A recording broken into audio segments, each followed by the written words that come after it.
Naaamoy niyo ba yung mabahong amoy na yun? Parang amoy na nabubulok na karne. Kanina pa tayo dito nagka-camping, di sana kanina pa umamoy yun. Pwera na lang kung may nagtapon ng bulok na karne sa paligid natin. Stay. Gusto ko lang ikwento yung naranasan namin sa probinsya namin sa Bicol.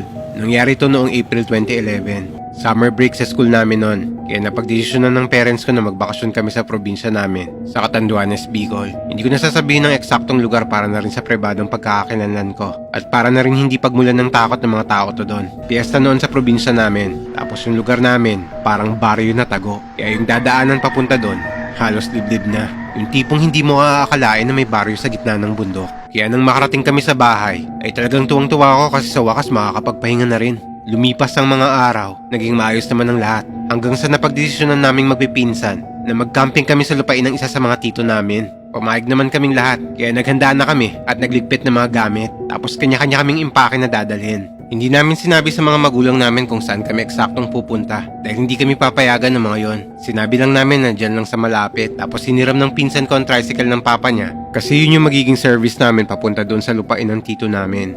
Dahil medyo malayo pa kasi yon at kung lalakarin namin aabutin kami ng 1.5 oras. Pero dahil naka-tricycle kami, inabot lang kami ng mga 45 minutes. Pagkarating namin doon, ay dali-dali kami nag-setup ng gagamitin namin at nilabas na namin ng mga alak at mga food trip naming dala. At sinimulan na namin ang bonding naming magpipinsan, ang inuman.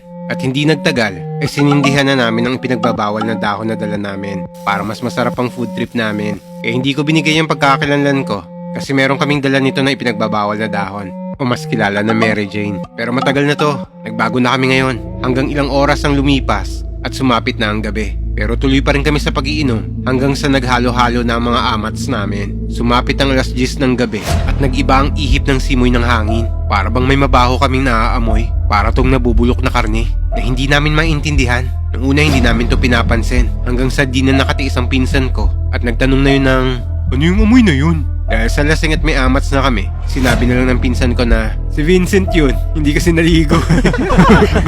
Tarantado. At dahil mataas na ang amats namin, ay tawa kami ng tawa. Hanggang sa may narinig kaming parabang umuungol, na ang tunog nun ay parabang binabawian siya ng buhay.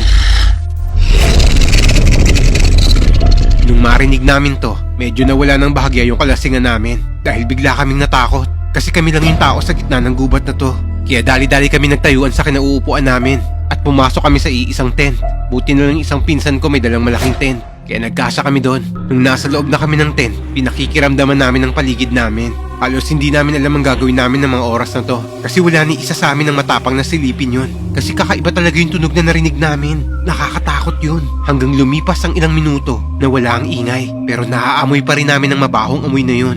Lakas loob kaming sumilip ng 3 kong pinsan. Nilabas lang namin yung ulo namin mula dun sa bukasan ng tent. Tapos, may nakita kaming isang anyong tao na napakaitim ng balat. At pulang-pula yung mga mata nun. Tapos ang buhok niya sabog-sabog na nakatayo. At ang mukha hindi mo maintindihan. Ang laki ng bunganga tapos walang ilong. Tapos pulang-pula talaga yung mata niya. Natigilan kaming 3 na makita namin to sa hindi kalayuan. Hanggang sa makita namin maglakad dito ng dahan-dahan papalapit sa amin. Kaya dali-dali kami bumalik sa loob ng tent. At sinarado namin ang zipper nito. Nang mga oras na to, wala kaming mga armas na dala. Kaya kung anong meron sa bag namin na pwedeng gawing armas, kinuha namin lahat yun. Tapos yung iba naming pinsan dasal na sila ng dasal na sana makauwi kami ng ligtas. Hanggang ramdam na namin yung mga yapak nun na dahan-dahang lumalapit sa tent namin. Walang signal sa lugar na to, kaya hindi namin magamit ang mga phone namin para matawagan ang mga magulang namin. Kaya lahat kami kinakabahan na. Naririnig namin ang nakakatakot na boses nito na tumatawa, umiiyak, sumisigaw. Talagang masisiraan ka ng bait sa kaba. Baka sabihin nyo tamang hinala lang kami dahil sa dahon na ginamit namin, pero hindi. Totoong-totoo yung mga nakikita namin ng mga oras na to at hindi namin alam kung bakit hindi niya pa kami ginagalaw o may ginagawa pa ba siyang ritual sa labas ng tent namin. Hanggang maya-maya, nakarinig kami ng tunog ng mga motor sa di kalayuan. Dito lang namin narinig na nagsalita yun habang nasa labas siya ng tent namin. Nang sabi, "Swerte kayo at namoy kong may paparating. Dahil kung wala, may kalalagyan kayong lahat ngayong gabi. Sa muli nating pagkikita mga bata." Bigla na lang namin narinig ang isang pagaspas na malakas na hangin na papalayo sa lugar namin. Pati ang mabahong amoy na wala na. Hanggang biglang bumalik na yung katahimikan sa pwesto namin. At maya-maya ngayon narinig namin ang 2 tricycle na bumubusi na papalapit sa amin. At doon na kami nagkaroon ng lakas ng loob lumabas ng tent. Dahil alam namin ng mga tao na yon. At hindi nga kami nagkamali. Dahil ang mga tito at tita namin yon. Kinuwento namin kagad sa kanila yung nangyari sa amin at sumagot yung tito ko na, Buti na lang nagtanong ako sa isang pinsan yung si Ana kung asan kayo. Akala ko asa ang paligid lang kayo nagiinom. Tapos nung nalaman kong dito kayo sa lupain ko, nagalala ako bigla. Dahil ilang araw ko nang napapansin na tuwing dito ako natutulog sa may kubo ko rito, madalas ako may naririnig na pagaspas ng pakpak ng malaking ibon. Kapag sinisilip ko, wala naman. Minsan naman may nakita akong malaking aso na mabilis na tumakbo dito. Kung totoo man yung kwento nyo, buti na lang walang nangyari sa inyong masama. Ay, naku kayo talaga mga bata oh. Tara na. dali-dali na kaming umuwi lahat. Matapos ng pangyayari na to, hindi na kami naglalabas at naggagala sa baryo namin. Hanggang sa makauwi kami sa Manila. Hindi namin alam kung anong klaseng halimaw yon.